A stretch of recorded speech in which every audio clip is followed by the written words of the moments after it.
live. Good afternoon or good evening, wherever you're coming from. Welcome to my YouTube channel.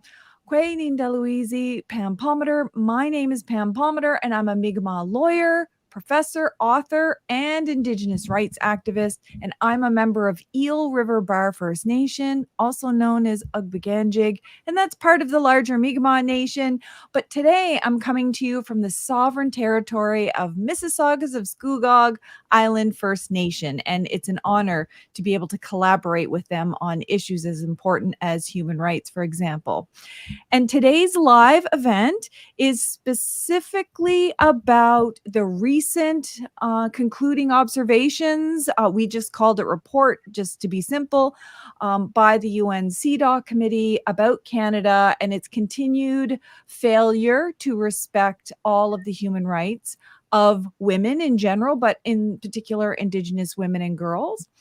And ever since we posted about it, like there's a bunch of us who've been posting about it, you've been sending in your questions. And so I thought, well, you know what? We need to have this really crack expert team on human rights, especially those of Indigenous women and girls. And so I'm so lucky to be able to introduce today Chief Marilyn Slett. She's the elected Chief Councillor of the Heiltsuk Tribal Council in BC.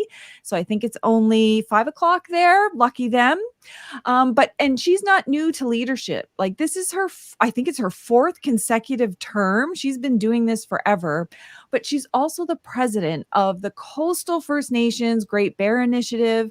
And the stuff that you won't necessarily see, the work that she does, is everything she does at the grassroots level. She's on every committee and volunteering and working on issues that impact First Nations generally, but in particular, Indigenous women and girls.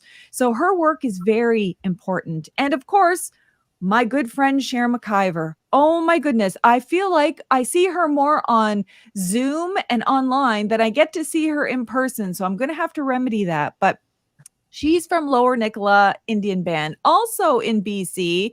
Got a little bit of a BC bias right now, but most of you already know her from her successful court cases that she brought against the federal government for ongoing sex discrimination in the Indian Act, and her successful petition to the United Nations Human Rights Committee, which also found in her favor in terms of telling Canada, we need to end all of these human rights abuses. And Sharon, of course, in addition to all of that work, has been advocating on the issues of Indigenous women and girls, like a whole bunch of them: over incarceration in prison, foster care, the over apprehension of our children, the human trafficking of Indigenous women and girls, murder to missing Indigenous women and girls, and human rights generally. Like I think I have learned so much from her here in Canada, but also at the UN. I mean, I'm the one that's learning from all of these experts and icons. And many of us consider her to be the grandmother of tens of thousands of First Nations women and our descendants who, because of her advocacy and because of her court cases, we are now welcomed back into our First Nations. So that's huge. And then, of course, we have Zoe Craig Sparrow. She is a well-known Musqueam advocate, feminist, and activist on a whole bunch of issues. And just in case her name sounds just a little bit familiar, it should.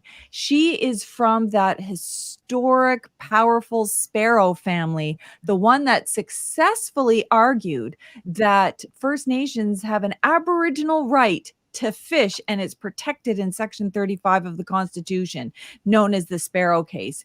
Huge. So you can imagine, coming from a family like that, how much she's out there kicking butt and taking names.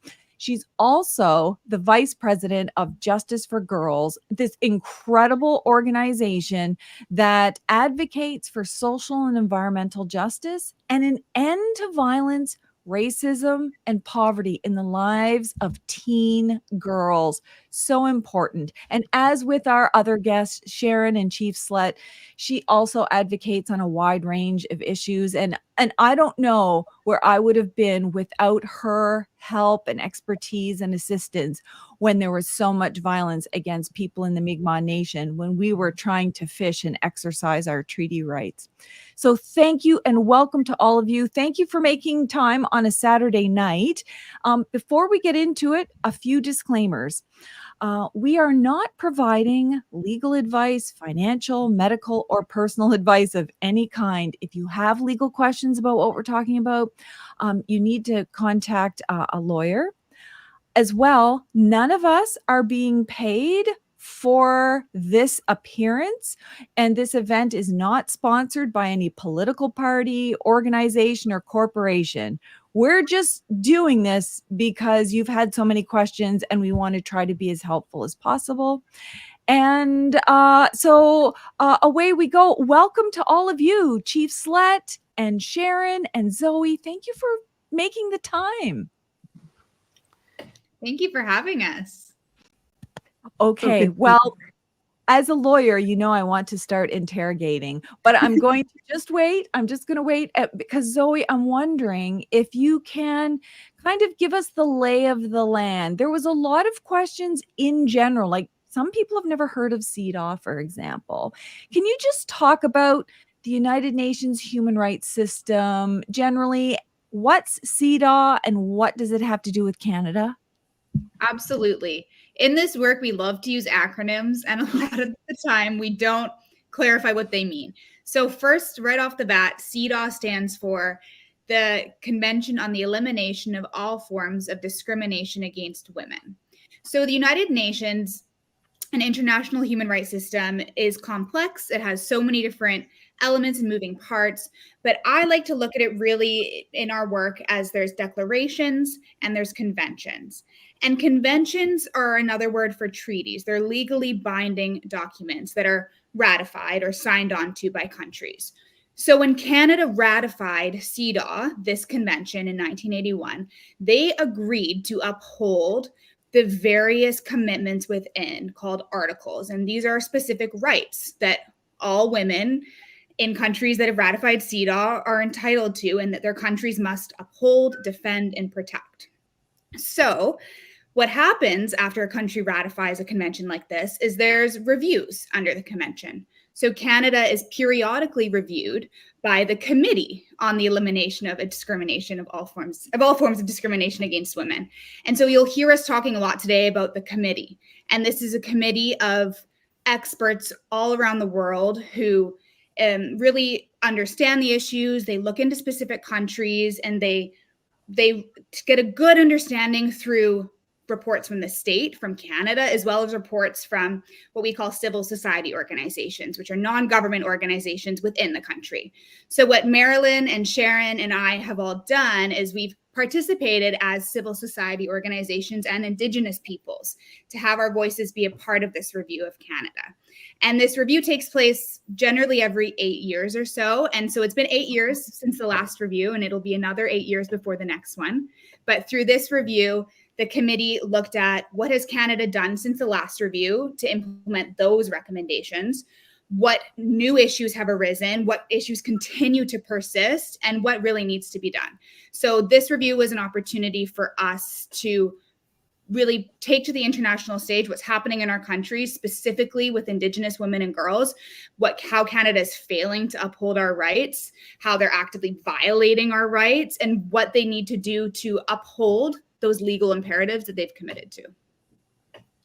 Such an important overview that people really get the lay of the land. Now, just recently, there was a group, I think it was a historic number of Indigenous women that traveled to Geneva to try to get information before the committee or committee members or have side meetings. Now, Chief Slett, I understand that you're one of the people that went over there.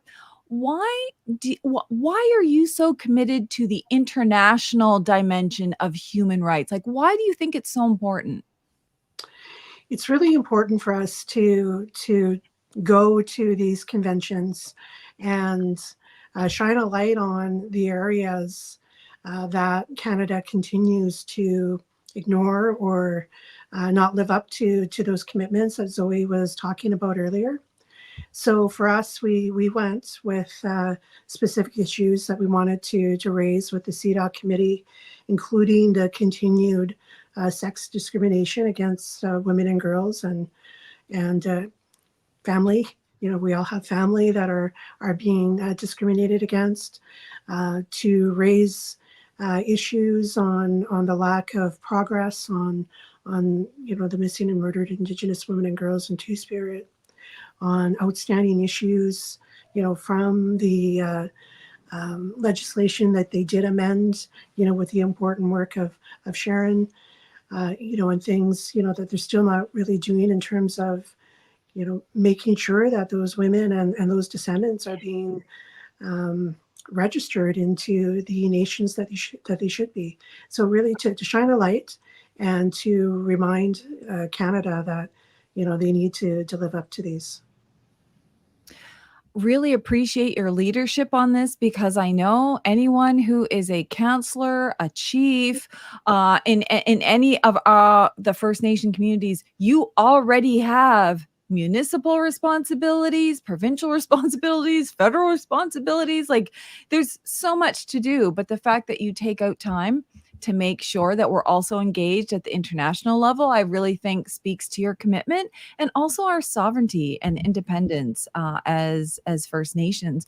Now, Sharon, I got a very interesting question, and as Zoe was talking about acronyms, someone had seen, we had posted our submission, this group called IASDWG, and they're like, what is this Indian Act Sex Discrimination Working Group anyway? Can you just give us a little background on what is this group and why are we making submissions to the UN? Well, we've had this group going for quite a while now, Pam. Each time we have a court case to make the government change the Indian Act legislation to take out the discrimination, they do a couple of little things, but the discrimination continues. So over the years that I've been working for it, which is a long time, we finally got together a group that we steadily looked at the changes, looked at the legislation, looked at what has been going on as a result of it. And we've been doing a lot of work, drafting, lobbying, putting pressure by meeting with senators and others in order to get all of the discrimination out of the Indian Act. This is a group that is from across the country.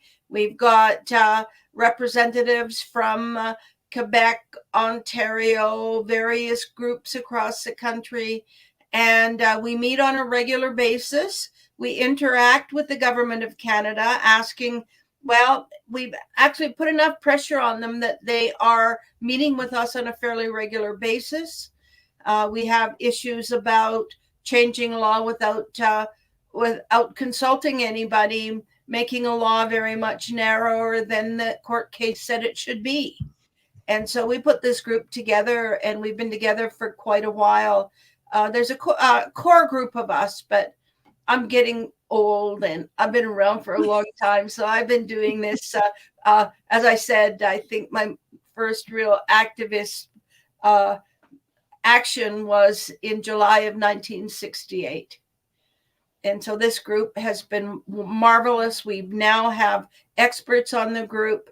We have lots of information, lots of research, and we have been steadily putting pressure, particularly on the Government of Canada, that is the group that made the Indian Act and continues to change it and use it for purposes that are not in our best interest. Mm-hmm. I think one of the things that I appreciate about this group so much is that no one's the boss. You know, this is truly an organic, feminist, Indigenous women group that comes together to address a whole bunch of issues. I mean, this isn't the first time we've made like these joint submissions to the UN, but we also make submissions to the Senate for example, or the Parliament of Canada. And Sharon, I just want to stay with you for a minute because we're going to talk about sex discrimination in the Indian Act. And although we're going to be talking about CEDAW's report here, or their concluding observations, they're not the only UN committee that we have made submissions before, is it? Can you just talk a little bit about some of the different human rights platforms that we have been a part of in trying to advocate? Well, CEDAW is the big one, the UN. We've also had, my case went to the Human Rights Committee of CEDAW, or of the UN. And so they've had a lot of good reports back. But we, as you know, Pam, went to the Inter-America Commission on Human Rights, which is a commission in the Americas that have signed on to certain principles that they will be promoting in the country. They've got a system set up where we can make a complaint to the Inter-America Commission on Human Rights, and they will listen to it and because Canada has signed on, Canada will go when they're summoned to go because there is a complaint and there is a hearing, basically, and we get reports out of the hearing. And the hearings, much like the CEDAW committee and the Human Rights Committee have said, the Indian Act is one of the the ongoing discrimination in the Indian Act is one of the prime reasons we've got the issue of missing and murdered Indigenous women and girls. And they've also said that, well, they've told Canada about various things that they have to do because they're in violation of the human rights that they signed on to protect. And I guess the other thing that I want to say is that for us as Indigenous people, our rights we don't get the rights from the UN. We don't get the rights from the Inter-America Commission on Human Rights. We don't get the rights from whatever, the Universal Declaration on the Rights of Indigenous People. We don't get the rights. They're birthrights that we have because of who we are and where we were born. And over the years, the recognition is great because it gives us mechanisms to address it. But those are not the only rights we have, and we continue to fight for those. But yeah, the committees have been very supportive in the last, I think the 2008 CEDAW report was the first that actually came out and told Canada, you've got to do better than this. You're actually in violation of the convention that you signed on to. And I think this is really important for people to understand because Canada, travels around the world. It's got its own foreign relations and international relations. And it praises itself for being multicultural, that it's about equality for women, that it's got this, significant number of protections, and I'll put that in parentheses or quote marks, protections for Indigenous rights. And to some countries, at least when I have visited, they are shocked to hear that there could be murdered and missing Indigenous women and girls, or that there's even an Indian Act that says who's an Indian and who isn't and discriminates against women. Chief Slett, how important is it as First Nations people, but also as First Nations women, that we represent ourselves at the UN and don't rely on Canada to make representations for us? It's so important, because we are the ones that are living through these obstacles and barriers and legislation that are there to oppress us and to this particular Indian status legislation is there to really diminish who is a status Indian according to Canada. And, you know, that will affect families and women and children, communities. It's there to really to, you know, assimilate us into Canadian society. And as women and women in our communities, we're the social fabric, we're the backbones, you know, of the communities, we're the life givers in the communities. And, you know, we need to be able to express our voices, you know, at all levels, including the United Nations, to tell our stories. Yeah. And So to make important. recommendations. Yeah. Yeah. To me, it just, when I think about us representing ourselves as we should at the international level, it really harkens back to pre-contact, because women, you know, were in powerful positions. It was different in different nations how we did it, but we were very political. We were part of the land and what happened to the land, and taking care of our people and stepping up as warriors and all of these things. So I don't think people should be very surprised by that. But Yeah. let's get into the meat and potatoes of this. So Zoe, we have something called concluding observations about Canada. Can you just take us through a couple of their observations that relate specifically to Indigenous women and girls? Because I was quite pleased to see that the very first one relates to the issue that we've been working so hard on, sex discrimination in the Indian Act, but there was many others. Yeah, and I think what really stood out to me is that there are so many areas that speak to Indigenous women and girls, as opposed to a section of the concluding observation speaking to us. Rather, our rights violations and experiences are present throughout. So some of the key areas that stand out to me are on sex discrimination in the Indian Act, and that's framed as a rights violation associated with nationality and citizenship rights. And the committee really expressed strong concerns over the sex discrimination remaining in the Indian Act. And I won't steal Sharon's thunder. I'll let her walk specifically through the recommendations there, but they're strong about removing specific sections from the Indian Act and taking meaningful, immediate legislative action to address those existing legislative inequalities that exist. And then more working through them, I see there's a really big focus on the RCMP and RCMP violence and harmful practices of stereotyping of Indigenous women and girls. And that was a really big win for us. There's a focus on missing and murdered Indigenous women and girls broadly.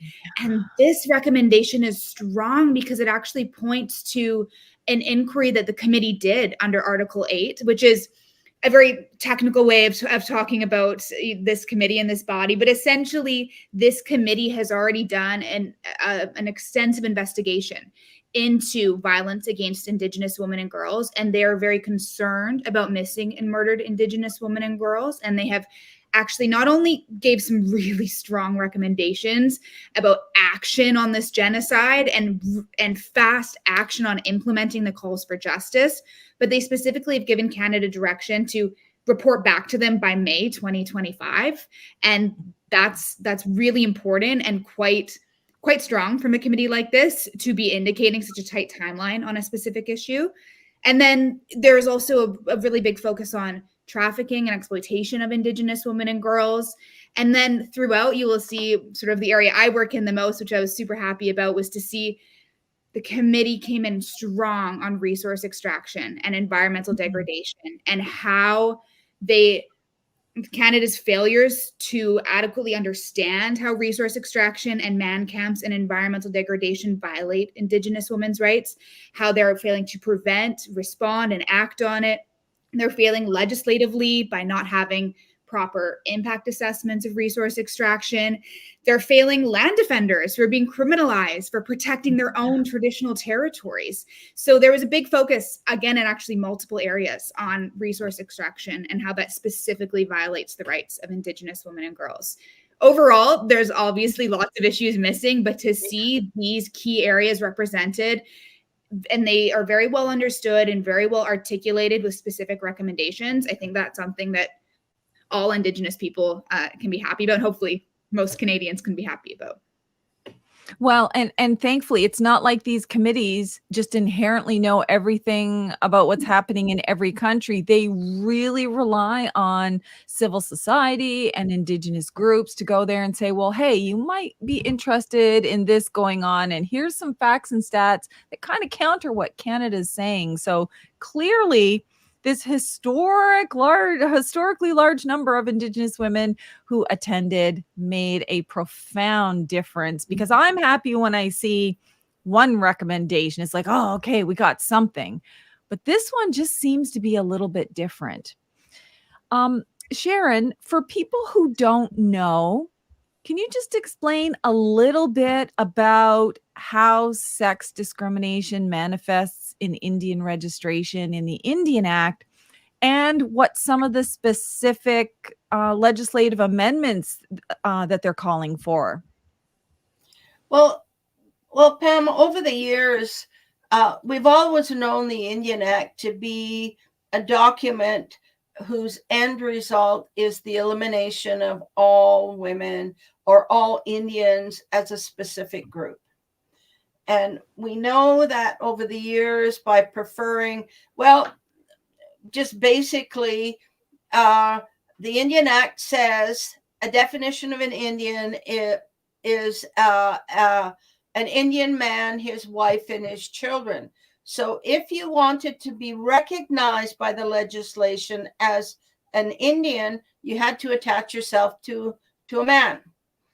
And if a woman who was an Indian partnered up or married a non-Indian person, then she lost her right to be recognized. Whereas a man, if he married a non-Indigenous woman, then she would actually be recognized as a status Indian, although she had no Indian heritage. So that was the biggie. And of course, as we talk, and Marilyn has already talked about, who we are is usually passed down by us. We carry the language, we carry all of our practices, we carry our view. And so the easiest thing to do is to get rid of us. So marry us out of the community. And I'm not saying it has anything to do with whether you're an Indian or not, because there are very many women who married in and have legal Indian status that is better than ours, who were born there. And I guess the other thing that really brings the point home, áwázició is a Mohawk community reservation that spans southern East Ontario, southern West Quebec, and New York State. A woman from the Ontario part of the reserve married a man from the New York's part of the reserve, and the New York man, although full from the Mohawk community, was not recognized by Canada as an Indian because he wasn't a Canadian, and she lost her Indian status. So it had nothing to do with, well, let's look at blood quantum, let's look at whatever. It had to do, we just want to get rid of you, women, because if we can get rid of you, we're going to get rid of your communities, we're going to get rid of your traditions, and there will be one point in time, and I'm thinking about Cotsworth report that says that there's a reserve in Manitoba, that in the year 2030 will have its last status Indian member born. And that means that there will be no more, and that community will disappear. And that's been the plan. That's the master plan. They just changed it over the years. I know that when there were multiple marriages by non-Indian women, they changed the law to say that it's called a double mother clause. If your mother and your grandmother were not born status Indians at age 21, then you would lose your status. So it's always been a piece of legislation that was meant to, assimilate us, but more importantly, get rid of who we were. And they can do it legislatively. They probably can't do it for those of us who were born in our communities and we know who we are and all of that. but legislative they can. And if you go to 2 or 3 generations and you're out of the community, you don't have the support of the community, you don't have the worldview that you learn every day as a small Indian child, then it's gone. It's just like you're part of the regular population. So that's the biggest piece. But there are other pieces that are still there. When they reinstated a bunch in 1985, they reinstated them under a whole bunch of different categories, and they made some categories last a little longer than other categories. But they also changed the single parent rule, which meant that as an Indian man, I could pass my status on, and my son could pass his status on, and my grandson could pass his status on. They changed that. And they did what we've got what we call today a double parent rule, or a second generation cutoff. So many of us will be cut off. I know personally, I fought long and hard to get my grandchildren registered. And that was a bulk part of the McIver case. Well, my great grandchildren, I have 3 of them today, and none of them are eligible for status. So even though there was a little victory there, and my children and grandchildren got in, my great grandchildren won't get in unless they have 2 Indian parents. And in this day and age, that doesn't happen all that often. So I think the document itself has been a document of termination. Mm-hmm. And they can legislatively just legislate us out of existence. It's hard to believe. I think of my grandson River and how much a part of like our family he is, and our traditions, and everybody around him. And it's like, what? You mean to tell me he can't be a member of our community because of this, second generation cutoff rule?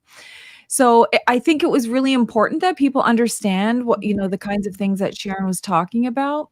Some of the recommendations that the committee made was get rid of that second generation cutoff, go back to Indian status being a birthright. If you're born to someone who has it, who's a part of a community, then you are too.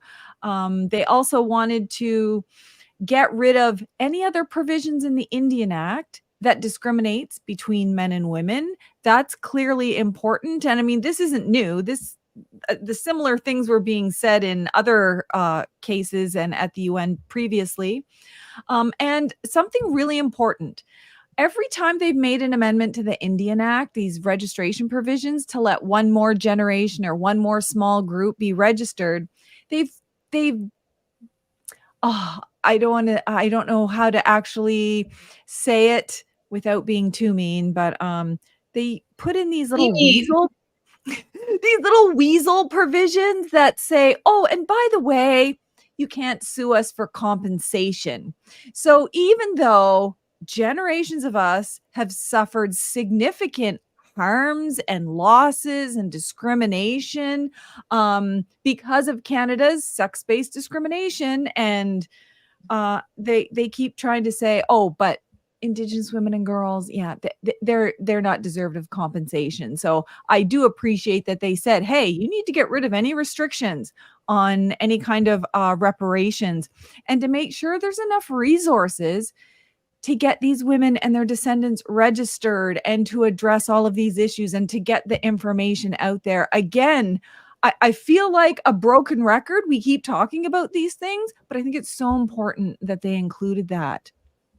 Chief Slett, one of the things they talked about was this ongoing crisis of murdered and missing Indigenous women and girls. So we've had a national inquiry, and sometimes there are people that come to me and say, well, you had a national inquiry.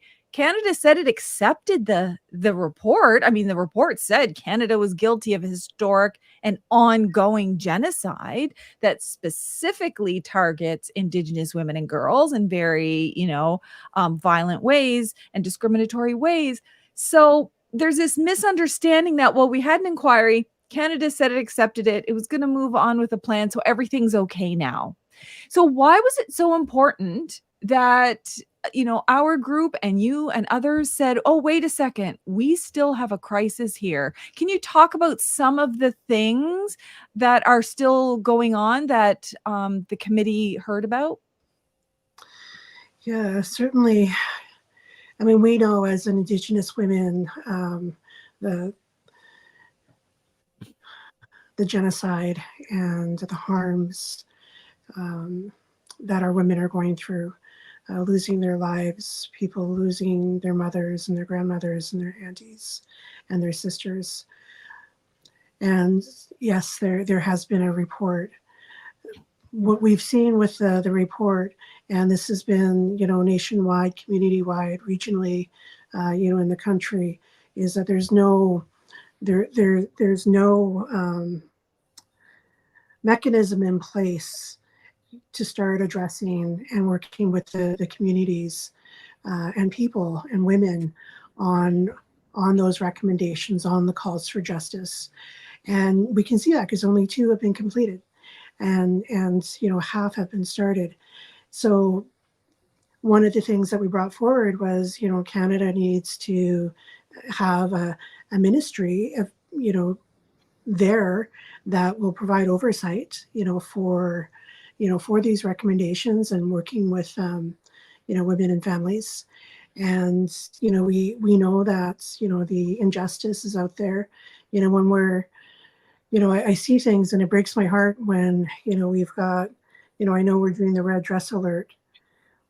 We shouldn't need the red dress alert, right? We need to, our women should be safe. We should be at a safe place, but, we're not there yet. It's so important to go to the UN and, to raise these alarms, to put Canada under the microscope, so we can start moving forward. And Pam,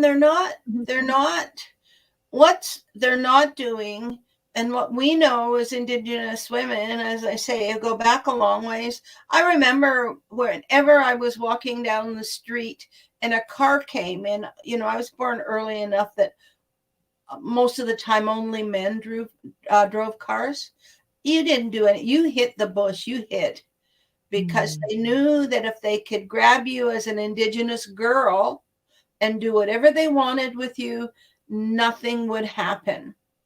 And as you know, I've been involved with the missing and murdered Indigenous women and girls issue for a long time, have brought the United Nations in. They, as you know, they did this study. The Inter-America Commission came in and did this study.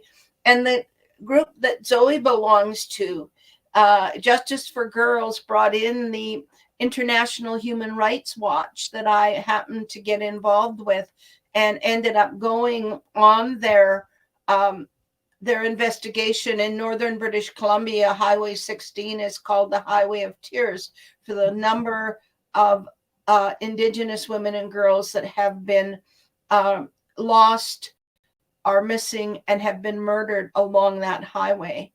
And the report was scathing.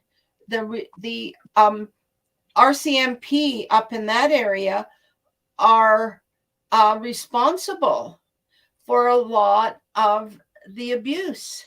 It's not unusual for a 16-year-old girl living in Fort St. James, and I know this for a fact because I was there when I got they gave the evidence, to be picked up by the RCMP, driven out to a remote spot, and raped in the backseat of the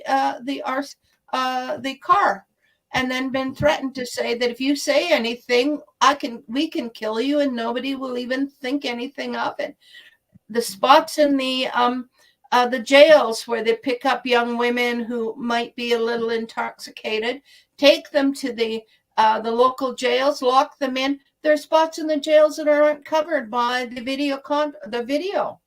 And so they get raped in the corner, and the police, and I'm going to link this into Zoe, because the police, after they've raped the girls, they don't give them back their underwear, because then there won't be any evidence about it. And that's across the country. The police agencies and the either city, provincial, or federal, are all involved in that kind of thing. If they get a report that there's a young Indian woman in distress in an alley somewhere, they all compete with each other to go out and get her, because they're not going to do anything except rape her and dump her out of the car again. So it's international as well. That's the stuff we get out of the United States. That's the stuff we get out of Mexico. And in Mexico, a lot worse, because they've got killing fields down there that where young women who are going to work at those factories along the river that were put in after the trade agreement between Mexico, Canada, and the United States, and they moved the factories out of Canada and out of the United States into Mexico because it's cheaper, going to work and disappearing. And they found, well, there were a lot of where they found fields full of these girls buried. And the elected officials, those that were put in place for protection, are a hand in not only ignoring it, but participating in it.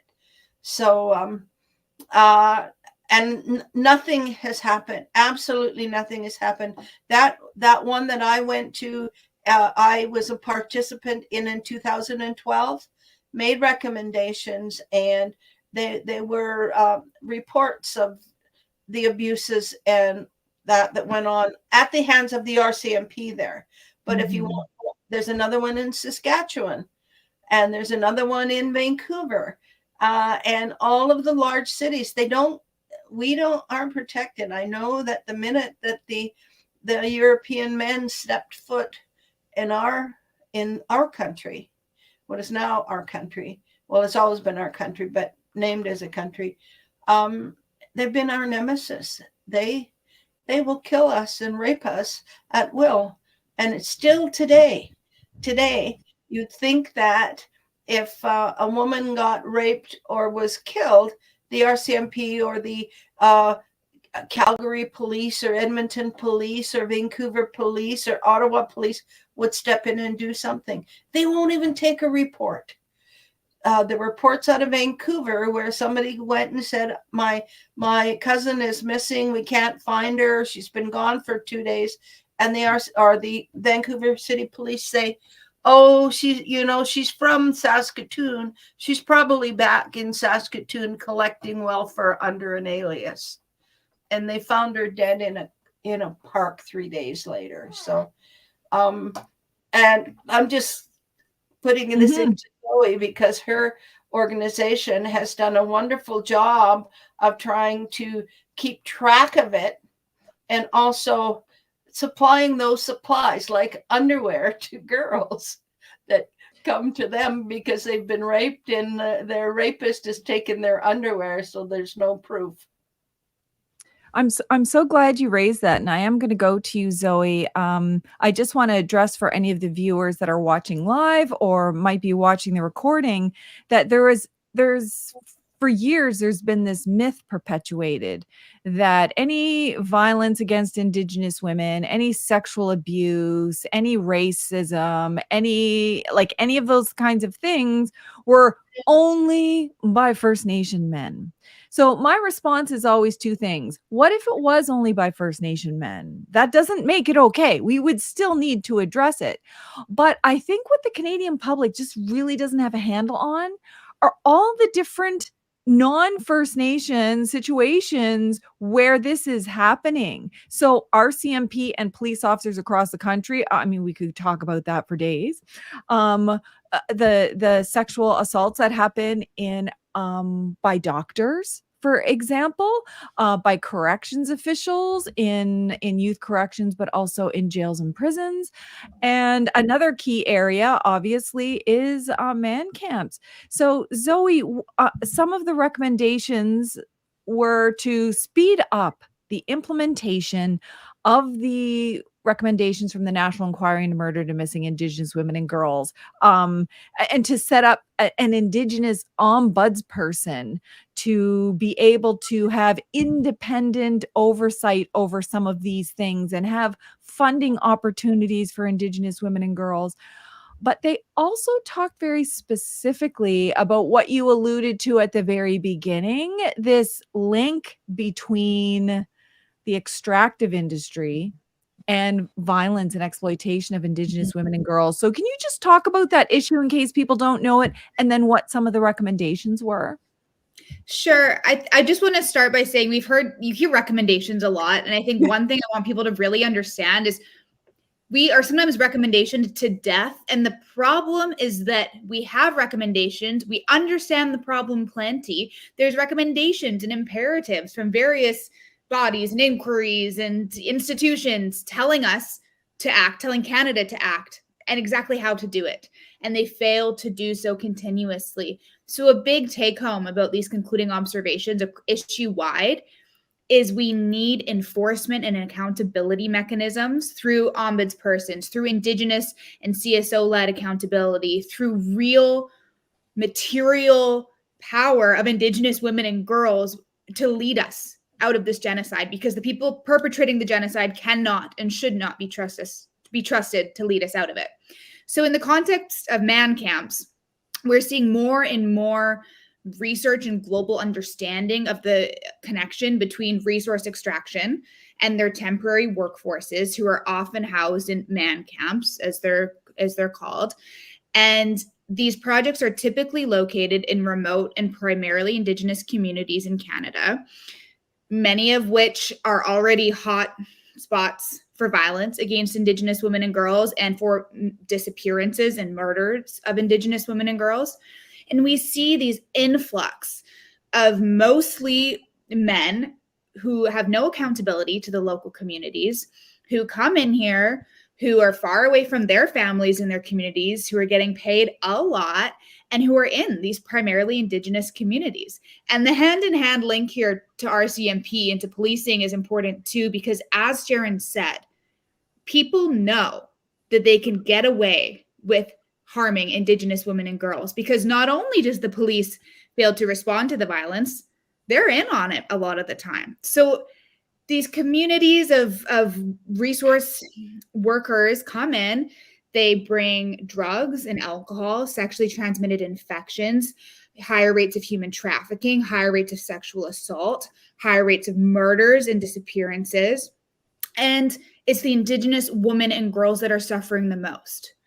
And given all this, you would logically think that a part of the approval of these projects is an assessment of those impacts. We assess environmental impacts, but do we assess the social human rights impacts, the socioeconomic impacts, the health impacts on the local communities? Do we specifically look at how these projects impact Indigenous women and girls? Because sometimes they'll look at an Indigenous community and sometimes they'll look at women, but they don't actually ever look at Indigenous women and girls, let alone there is no national legislation that tells them to do this. So what we're seeing is this is a rampant problem that is so closely tied to resource extraction. But what we see time and time again, another common theme, whether or not it's Indian Act sex discrimination or this, is that anything that costs the government money to do, or it's at the expense of their economic benefit, they will not do. So actually looking at these impacts, fully understanding them and mitigating them would be next to impossible. And if they could do that, it would cost them a lot of money to fully understand and actually prevent these rights violations. And so they just tend to not do it. They'd rather look the other way. They know these issues are there and they ignore them.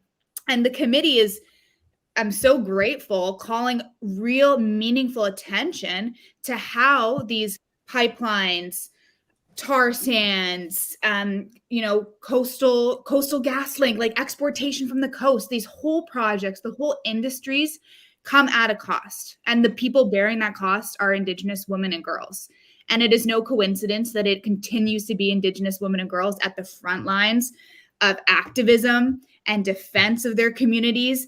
And when you see so many Indigenous women across British Columbia, for example, defending their territories, waters, and peoples against these projects, they're doing it for clean water. They're doing it for their culture and for their futures and for the planet. And they're doing it for their women. And you see red dresses hung alongside them as they defend their territories, because it's not just Mother Earth. It's our mothers, it's our women, it's our future. It's all of our generations, and it's all of our people. And they're not just doing it for themselves. They're doing it for all of us. So to see the committee understand this big picture of environmental degradation, the sacredness of our women as caretakers of the earth, their role as stewards and land defenders, and also the violence and human rights violation they experience at the hands of these industries was very powerful. And I'm hoping it's an important step in the right direction. I know we're adding to the list of recommendations, but we've got to listen sometime. Well, exactly. And it's not like this is, oh, here, Canada, here's all brand new recommendations. And you're like, oh, I don't know what to do with any of this. This is all new. Like this is the broken record of all of the human rights violations that Canada isn't doing. And so I really appreciated when it said one of the recommendations is to stop criminalizing Indigenous women human rights defenders, because like think of everything that you've all mentioned here today about the kinds of violence that happens towards Indigenous women and girls. And the other violence really is the criminalization, making Indigenous women and girls who are unarmed, who are protecting their lands, but also trying to defend against man camps. Like I think in Secwepemc territory, Tiny House Warriors, they just wanted to protect their women, you know, against Trans Mountain Pipeline. And so I think about criminalization is a form of violence too, when you have criminal records, but then the private security of all of these extractive industries. And when I say private security, oftentimes the retired RCMP officers, for example, who sign up to do this. And we have RCMP who has no accountability structures within, and private security with no accountability structures within either. Yeah. So I was very pleased to see them kind of put all of this together, because although we've talked about these issues separately, you know, sex discrimination in the Indian Act, murdered and missing, criminalization of defenders, they are all inherently tied together. And Chief Slett, I wanted to ask you specifically on this theme of this isn't new.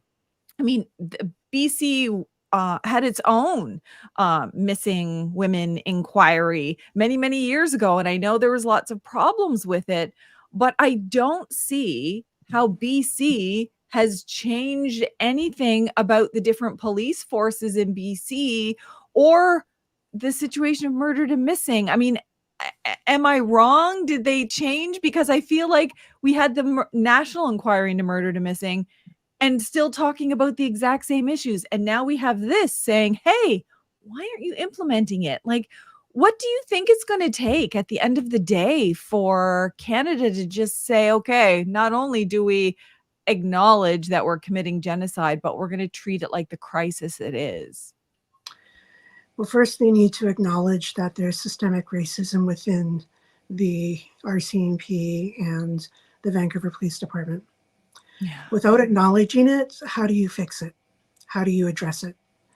It has to be acknowledged. And we see it every day. I mean, we've had, members of our community opening up a bank account and, their status card not being recognized and, handcuffed outside a bank for 45 minutes, a 13-year-old girl with her grandfather, and, the RCMP in communities. I know I've heard so many stories from people, there isn't trust there, so, we have this one, area here that we're talking about where they're not doing anything. They're not, they're perpetrating, against our women. But we also have people that are too afraid to call them, for help, right? So it's really, having, our most vulnerable people at such a disadvantage. And, so what is it going to take? They need to acknowledge that the racism is there, that it's systemic, that it runs deep throughout. And hold them to account, like hold them to really account. is, Yeah. there needs to be zero tolerance. I remember, you'll probably all remember when the United Nations Special Rapporteur on Violence Against Women, Its Causes and Consequences came to Canada and visited and heard about all of this violence. And I think she was expecting to hear about, from human traffickers or from gangs or from other segments, already criminal segments of society. But I think she was a bit surprised to hear, well, it's coming from police officers. It's coming from corrections officials. It's coming from, people who are involved in systems, the healthcare system. And so she was saying, we need to have zero tolerance. That's actually zero tolerance. You don't treat it like an HR issue, a human resources issue, that you actually zero to another tolerance. community. Yeah. Or get promoted. Yeah. That's I want to add to, in the context, especially it's associated strongly with resource extraction in BC, but when the Wet'suwet'en land defenders were being forcibly evicted and removed from their territories with a militarized assault on their lands, I was doing a lot of advocacy on that. And a big part of it was trying to figure out, like, who do the RCMP who are doing this, who do they report to? Who has the actual authority to tell them to stand down? Talk to the Attorney General. It's, oh, well, the RCMP is state police. Talk to federal. They say, oh, but that's a provincial contract. So who is in charge of our state police force, truly, who's carrying out mass human rights violations in the name of Canada? And then on top of that, we see, when you ask what's done, Pam, I think, well, nothing good. What we actually see is new RCMP divisions being created, like the Community Industry Response Group, which was entirely created to police Indigenous communities in the context of resource extraction. So what we see is more and more police, less and less accountability, and no promises of action, which is why I was so happy to see in the concluding observations a strong emphasis on RCMP accountability, on implementing the report, the Michel Bastarache report on the RCMP, which is incredible, and everyone should read it if they haven't, because it is a huge crisis of our country to have our state police force acting this way and carrying out a genocide on our government's behalf. I'm so glad you raised that. So for anyone who's watching, Michel Bastarache is a former Supreme Court of Canada justice. So if you were going to look for someone who is as neutral as possible, who is a legal expert as possible, I mean, obviously no one's perfect, but you've got him who conducted a review of this class action brought by female RCMP officers. So imagine violent rapes and sexualized violence and a whole host of other what I call crimes, not HR issues, being perpetuated by male RCMP officers against female RCMP officers. So if they're that brazen to sexually commit sexual crimes against thousands of female RCMP officers, and that's not even including, the civilian staff and others, it should be very believable that some of the most racialized, oppressed, marginalized people in society, Indigenous women and girls, would also be targets of that. So that's called Broken Dreams, Broken Lives.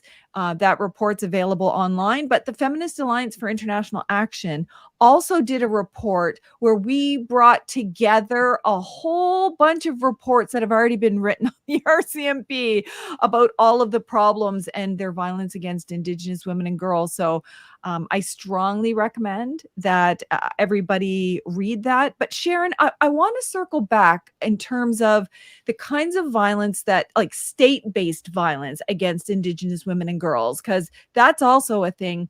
The criminalization of Indigenous women and girls in a wide variety of contexts, because we know that the majority of women who are incarcerated, whether it's in provincial jails or federal corrections, or whether it's Indigenous girls and youth corrections, the vast majority have either come from Indian residential schools and abuse there, from the foster care system and abuse there, or suffered abuse at some point in time in their lives, and they're ending up incarcerated And then of all of the reports of Indigenous women and girls saying, and now these corrections officials are exploiting us, extorting us, not letting us see our kids unless we do sexual favors.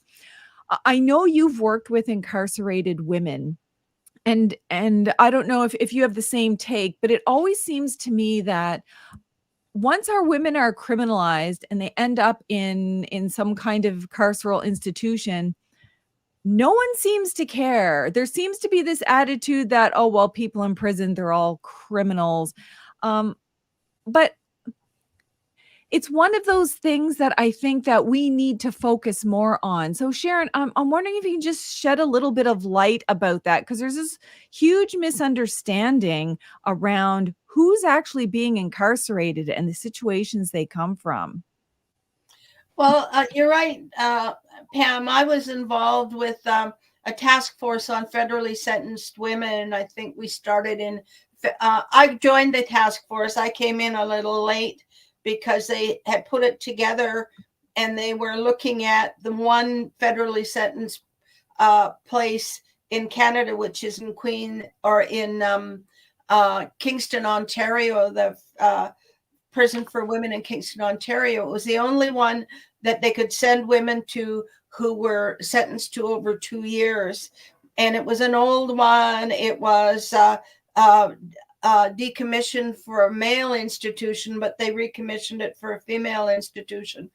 And there were a lot of issues about it. So they started what was called a federally sentenced, a task force on federally sentenced women, and having a look at it. And so they got it all together with these groups that have been working with women in prison.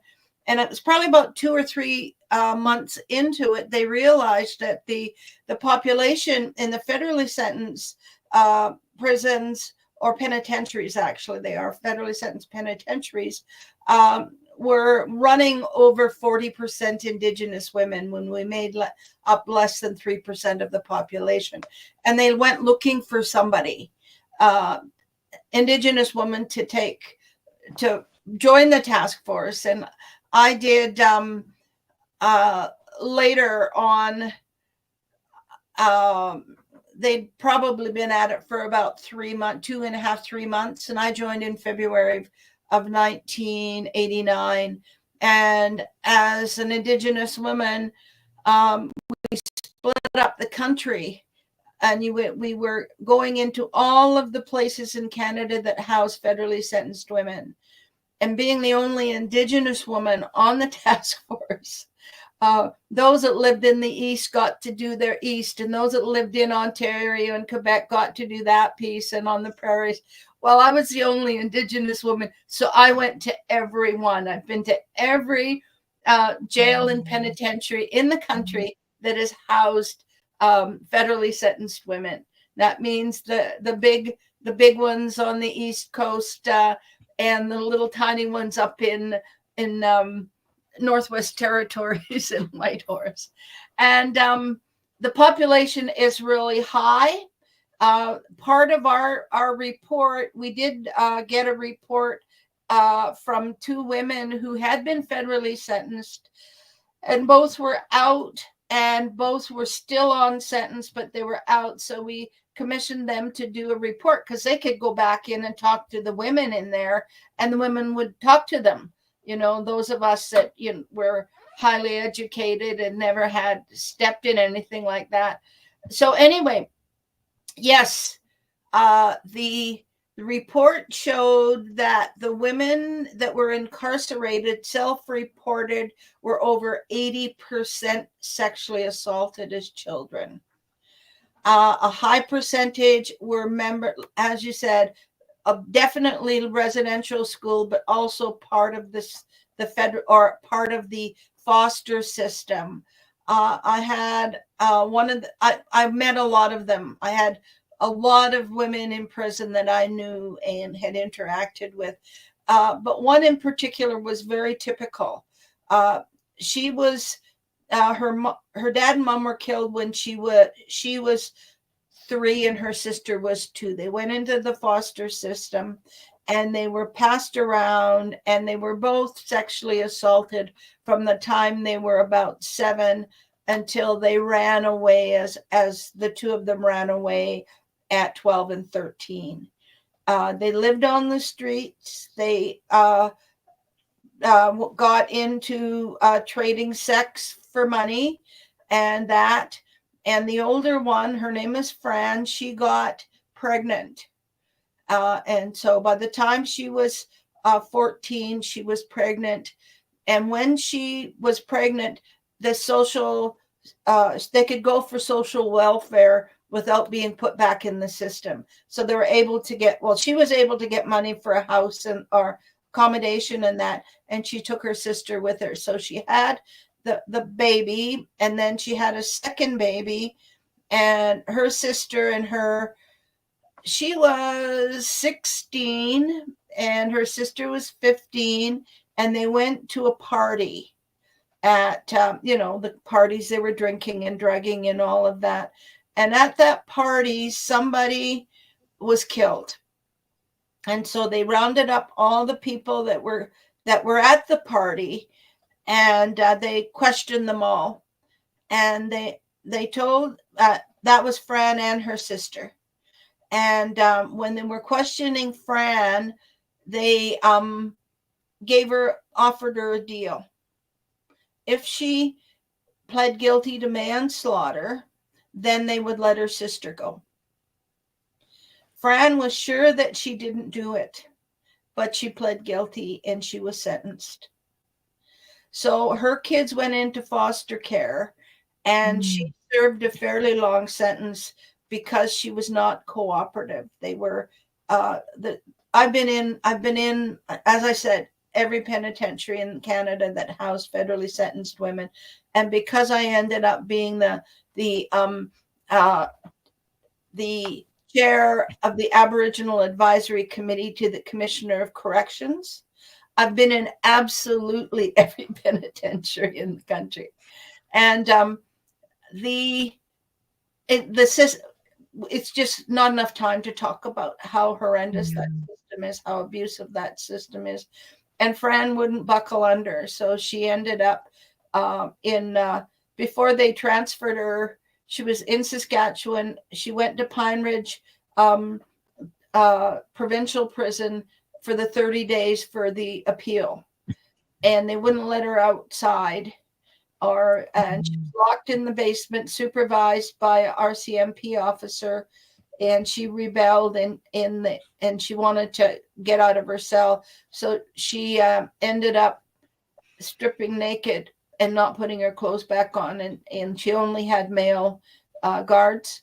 And so they finally relented and they let her go outside for an hour a day. But in that regard, she almost served her full sentence because she wasn't compliant. Yeah. But her background just couldn't lead her anywhere else. And I'm just going to fast forward. Her daughter, she had 2 daughters, and they went into the system when she was incarcerated. She got out when she was about 27. She went in when she was not quite 17. And she got out on parole when she was almost 27. And I had hands-on lots of time with her because we were doing a whole lot of things. Her oldest daughter ended up getting, she went through the system as well. And she was also charged and convicted of manslaughter. And so by the time her mom got out, not long after her mom got out, she went in. And so it's just a vicious cycle. Yeah. We did a lot of work when I was there with Kim Pate around getting, when the Lavallee case came out, the battered wife syndrome, did a lot of work lobbying the government to review a lot of these cases because of and all of that. But it's not a good system. It doesn't do anything to except make people really afraid, always watching their back, and always really vicious. And that's a mild version of what, because I've sat in the psychiatric center in Saskatoon, women's psychiatric. Well, it was the women's part of it, and talked to the women, because one woman that I'd kind of followed around the country and had a major hand in getting her transferred out of vicious situations. So she was in there, and I went in, and we experienced, we don't even know what happened today. We don't even know what happened, but personally experienced, me and an elder that we went in to visit. And there was the one woman that I went in to visit because I knew she was there, and I happened to be in Saskatoon. And they brought the riot squad in. We don't know why, but they came. It was a pod. And so their cells were all around, and there were tables in the middle and that, so we could visit and all of that. And we were having a visit, and they came in fully in riot gear with their big shields and their batons and their masks where you couldn't see their faces, yelling and hitting and yelling at the women to get into their cells. And Joan, that was the woman that was with me, and I didn't know what to do because we were there and we didn't have a cell. I thought after the fact I should have just went in with one of the women, and they probably wouldn't have known the difference, but scared the crap out of us. And oh my God. Yeah, we were in a corner, and we were the only ones that hadn't gotten into our cells yet. And they were surrounding us, and they were telling us, get to your cells, get to your cells. And they finally listened to me when I said, we don't have a cell. We're not incarcerated here. So I can tell you stories because I work, I've never done this kind of work for money. I've always did it as a volunteer, but learning the lives of them. And I guess the other thing I want to say really quickly, because we shouldn't spend a lot of time. They opened after we the Making Choices report came out from our task force. They opened regional federal facilities, and we recommended that they not have any maximum security because we didn't think that would be necessary. And they did end up opening in a maximum security for women in let me see, in Saskatchewan, Prince Albert, Saskatchewan, that they have a penitentiary there. One of the wings that was a male penitentiary, they opened for federally sentenced women, federally sentenced women that needed what they thought were maximum security. And so when I went there to do a conference on corrections about some of the work we're doing corrections. And I found out that the one woman that I had got into trouble, she got into trouble in Kingston. She got into trouble in the psychiatric center. Well, she was now in the maximum security. So I decided after we opened the Healing Lodge, I didn't want to go into those other ones again, but I decided I would go in just because her name was Sandy, and I would go in and see what Sandy was doing.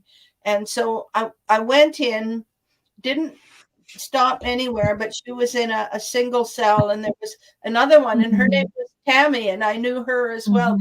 And so, but anyway, I went to Sandy, and so I waited because there were a bunch of us that when it was part of the conference, you could go visit this maximum security. You go down to the Healing Lodge, you can go to the psych center. So, but I went because I wanted to see Sandy. I hadn't seen her for a while. And when we were building the Healing Lodge, she was one of the people I thought would benefit from it. But anyway, I went in, and everybody visited in there, and I just stood back. And then when everybody was finished, because these were all people hadn't been in before, and so I went over to talk to Sandy, and she said to me, "Well, McIver, where have you been?" And it probably been about 2 years, 3 years since I seen her. And so I just said, well, I didn't want to come because I didn't want to see you like this. And we had a small conversation. But the bigger part of it is there were 37 women in the maximum security. Tammy and Sandy had been around for a while, so they were over 40.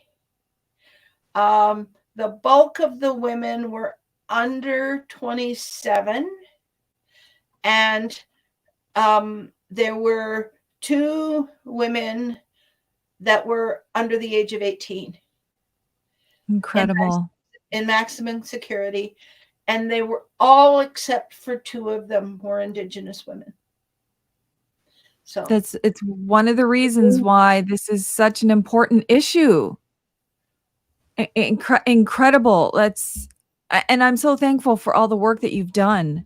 We only have a couple minutes left, and I have specific questions from people who sent their questions in ahead of time. So I want to make sure, because some of them relate to enforcement and a national mechanism, Zoe. But Chief Slett, there are lots of questions in relation to poverty being one of the root causes and why we need to look at funding women's programs and things like guaranteed livable income. Now, in your experience, from working at the grassroots, how significant is poverty as a factor in all of these issues, or making Indigenous women and girls more marginalized? Yeah. Well, certainly in our communities, most of our members are living under the poverty line, and we have a young population too in our communities. So being able to provide programs and services in our communities that our women and young people can attend school and training and the life skills, have a healthy home over their heads. Right now we've got overcrowding in our communities.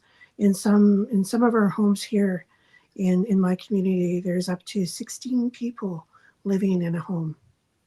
And we've got families. That's multiple families. Living in one home. So certainly having access to training and to employment, to a healthy home, to healthcare, to all of these things that our people deserve, is really important. And these are the things that we continually advocate for in our communities. But we're a long ways away. There's a lot of work to be done in our communities. Here we're opening a women's shelter on Tuesday here in our community. Wow. Yeah, and it's we're happy, but it's also really, it hurts, right? And we know that this is so needed in the community. So we have women leaders in the community that organize our community, and we're developing the program and taking a look at how we're going to do this. But we know that there's so much aftercare that's required for supporting our women and families. So I really appreciate so much the work that all of our women are doing. Zoe, and Sharon, yourself, and others, to shine the light, to amplify the voices, to let people know that these are things that we need to draw our attention to, and that we need to work on together. Well, Pam, go ahead. Go ahead. I'm just going to say, Pam, when the United Nations CEDAW committee came in at one point, and the Inter-America Commission came in at another point, both to do inquiries, it was at the work that a lot of us have done. And so they asked us to set up the meetings for them across the country, which we did. But just thinking about that question, we were able, because of some connections we had, and because we were not official people, we're able to get a bunch of women in the downtown east side together and meet with these. And one of there were women that were active in prostitution, women that were getting out of prostitution, women that worked with them, and women that had successfully gotten out and had got degrees, and they were back working in the community. But we did take one of the CEDAW committee members down. We met in the downtown east side, the UBCIC, when it was in Gastown, at their office. And then we took them out on the street, and one of the workers were able to get us access to women who just lived down there. And there was one woman that was great. Great in that she was really candid.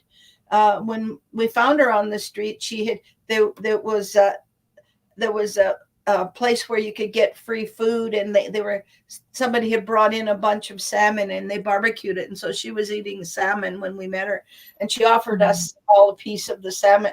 But she told about her life coming down, getting into Vancouver because she wanted to escape from her community, and going down into the downtown east side area. And the first night she was there, she was raped and spent a lot of time trying to deal with that. But she was 35. She looked closer to 60. But she said one thing that she did to get money was just $10 in the back alley giving a blowjob. That's how she supplemented her income. And because she didn't have any, and she lived mainly on the street and in shelters when they were open, and most shelters will open during the day and not at night, and that kind of thing. So it's adverse. It's really, really bad poverty, and kids are being taken away, and when they get taken away, they lose their the support for the kids. They have to downsize, can't get the kids back because their apartment is too small. Just all sorts of things that make it impossible, absolutely impossible to get your family back together and all of that. And there's just not enough out there. There's a lot of things that they could go get for free. I know I have a good friend that says a lot of the services down in the downtown east side people are getting grants to do it. And she says these guys are just poverty pimps. They get a grant to go down and make money off somebody else's poverty. And it is. Yeah. Anyway, I just thought I'd throw that in. No. And it's so important. One of the things before I come to you, Zoe, because there are 1,000 questions now around enforcement of CEDAW. But one of the first things I learned from Sharon, one of our first conversations was her talking about the amount of poverty of women and girls who end up in corrections, and the amount of poverty of women who end up in shelters, unable to leave bad situations, and the amount of poverty related to murdered and missing and human trafficking. And it's just like, poverty tends to be this very common underlying root cause. And I know your organization, Justice for Girls, it focuses on poverty.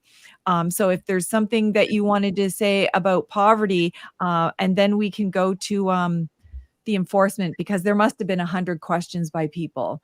What's the good of the UN if they're not going to enforce it? So I'm happy to talk about that. But yeah, in the context of poverty and these connections, I think it is really interesting. You think about an organization like ours, like Justice for Girls, and our mandate is to support teen girls in poverty, especially those who are most marginalized.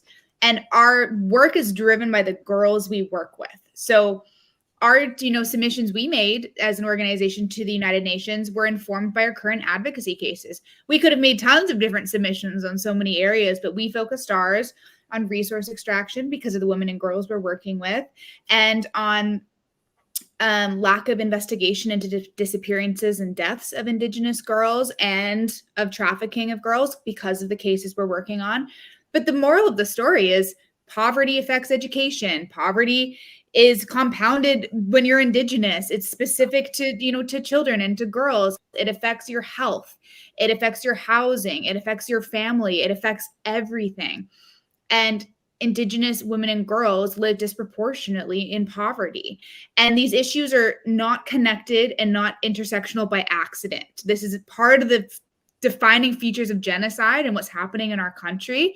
And so when I hear stories like yours, Sharon, about women who ended up on the downtown east side leaving her community, that's part of the work we do. And what we're really trying to get people to understand and to work on is the fact that what's happening in Vancouver is not happening in a silo.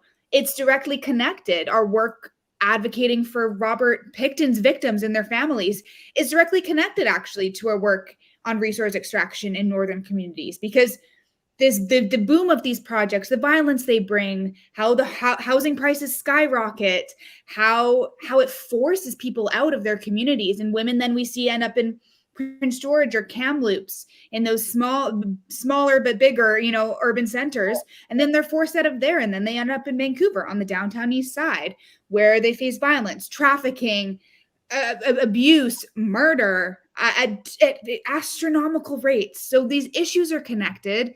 They're a part of a genocidal strategy by our government that feeds into the Indian Act and sex discrimination, and it's about our women.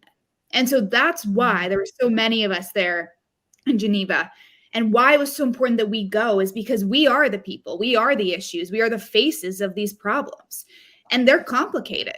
They're confusing, and they're hard to get if you're not living it every single day. And we are. So to go there and to share not only our work and our policies and our advocacy and our briefing notes and our, smartly crafted statements, but our stories, and like the ones Sharon has shared, like my story as a 6'2" status Indian who will not be able to pass on status to my children or my home to my children, even though I was born and raised on reserve. So adding those personal elements and showing up and saying, we are here, we are strong, and we have something to say is impactful. And we saw that in the concluding observations. And it's underlining, all of this is the realities we face. And it can be poverty, it can be racism, colonialism. There's so many of those issues that are foundational to all of the challenges Indigenous women and girls are facing. And I love that our conversation today drew us to that point where we got to hopefully, in a way that makes sense to all of you watching, connect those dots, because it is complicated. I get it. It's not easy to understand. And that's why we spend so much time trying to explain it and doing this work and trying to get changes made, is because we know the realities, and it's complicated and it's tough, but that's life. And that's unfortunately what we have to do to hopefully make some change. Yeah. So powerful. And I guess one of the questions, I should say, the most popular question I get on anything that has to do with the United Nations is why do we care about the concluding observations if the United Nations isn't going to come over here and make Canada do anything? I mean, I know, like, it's important for us and it's important for the world to know, but we can use those things strategically, can't we? Absolutely, we can. And so some people you'll hear use terms like soft law or hard law. Yeah. And some people will say, oh, well, the United Nations is soft law. And I really don't like that personally. I think it's so disrespectful to the nature of the work and the importance of statements. Statements by a respected, neutral, global party that people look to at times of war and horror for guidance and peace and a rational, minds. People look to the United Nations to hear what's right and what's wrong. And to hear the United Nations say, we agree with all of these Indigenous women and their organizations, what's happening in Canada is wrong. It doesn't solve all the problems, absolutely not. But what it does do is it moves the baseline up, and that matters. It gives all of us something to point to. It gives people who are actually living through these issues some light at the end of the tunnel, if you will, to say, no, I'm not making this up. This was not my fault. It's Sharon's stories. It was not my fault that I ended up in this situation. These are systems and genocidal policies and state failures that have led me here. And so in our advocacy, we find it very useful. Our sort of strategy tends to be, we work one-on-one with girls, and then we learn from them. And sometimes a lot of the time they inform and even participate through statements in our submissions. And then they get to see, that really horrible thing happened to me, but I was able to do some good out of it. I was able to bring that to the United Nations, and the United Nations said, hey, what happened to you was wrong. Your country failed you, and we're going to make sure everybody knows that. And I think that's pretty freaking powerful, even if some people might not agree. But then what can we do? Then we can help that girl schedule a meeting with our attorney general and say, hey, these concluding observations just came out. Here's what they said. How are we going to get this done together? So it's a tool. It's a tool that we can all use. It's not perfect. There's no perfect tool. There's no clear answer. If there was, we wouldn't be here. But it's a tool, and I think it's a very useful one, and it's powerful. Because as you said, Pam, people around the world seem to think Canada is a progressive country that supports Indigenous people, that is environmentally friendly, if not forward, and we're not. And so this is shame on our country, and we should be shamed for this. And I think it's super important nationally and domestically that society can see that what Canada is doing is wrong. Well, you've re-inspired me all over again, and I wish that we could keep going, but I want to make sure I get to each one of you before we close out. Chief Slett, do you have anything else you'd like to add? Yeah, definitely. And in British Columbia, we've got the Declaration of Rights on the, the Indigenous Persons Act. So that is something, for us, that will, continue to drive, UNDRIP. And so it's really important to have, these reports, these concluding observations, so we can, use them at a community level, grassroots level, but also at a, political governance level. I just want to, express my gratitude to all of you,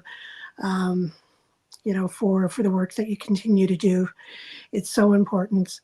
I have, comfort, in the direction that we're going, because we have such strong women, everywhere that's helping to bring this forward.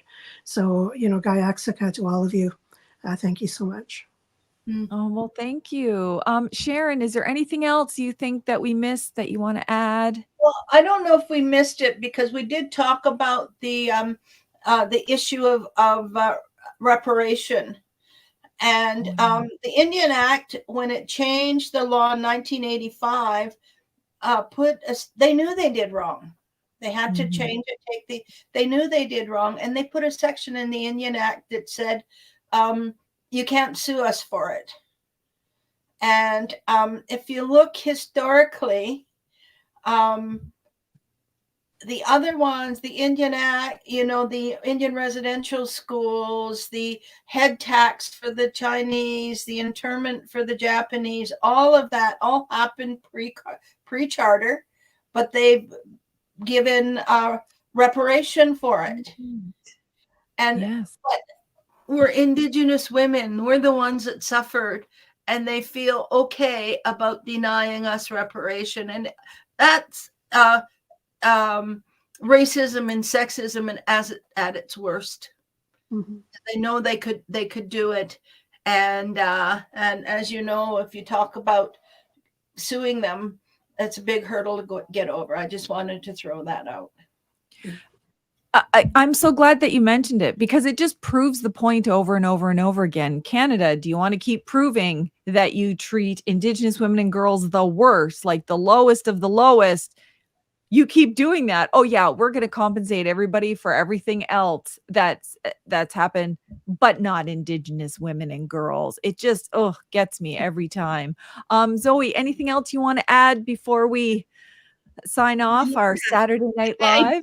Yes, yeah. And speaking of, Kamala is on Saturday Night Live tonight, so I will be tuning in. Yeah.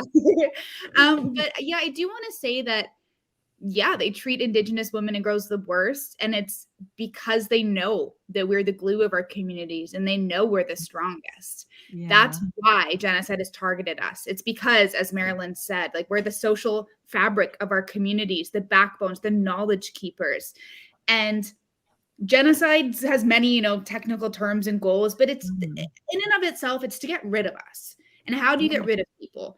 Do you interfere in their ability to reproduce through, residential schools, forced sterilization, child apprehension? You interfere in our family and our children. And then you interfere in our governance structures and the systems that keep us strong and healthy, and that's our women. So their goal is clearly failing, because we have so many incredible Indigenous women and girls doing this work who, have taught me and inspired me. And I feel really honored to carry this torch. And I tell my little sister every day that just being alive is winning. Like, we are winning by being here. Everything else is extra. So thank you so much to, you know, I had the best time in Geneva with Sharon and Chief Slett and getting to be with everyone, because, you know, through COVID, it was tough. This work is tough, but gathering together in strength and in celebration of our Indigenous, you know, women's voices and power in Geneva was strong. We felt it, and I think the committee felt it. So just really, really grateful to learn from you both, and for Pam for all the work you do and for hosting us. So Heiltsuk, thank you very much. Well, thanks to all of you. I rely on all of you, especially Sharon. I feel like she should be charging me. I am her forever lifelong student. I'll be her student until I'm 100. And thank you to all the people who took the time to send in questions, even if you couldn't attend live. And for all the people who did attend live, Purdy Tang, Sheila Day, Midwest, SH, Amanda, Azara, everybody.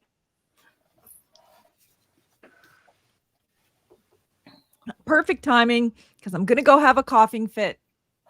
Enjoy your Saturday Night Live, and thank you so much, everybody. Good, Jessica. Okay, bye.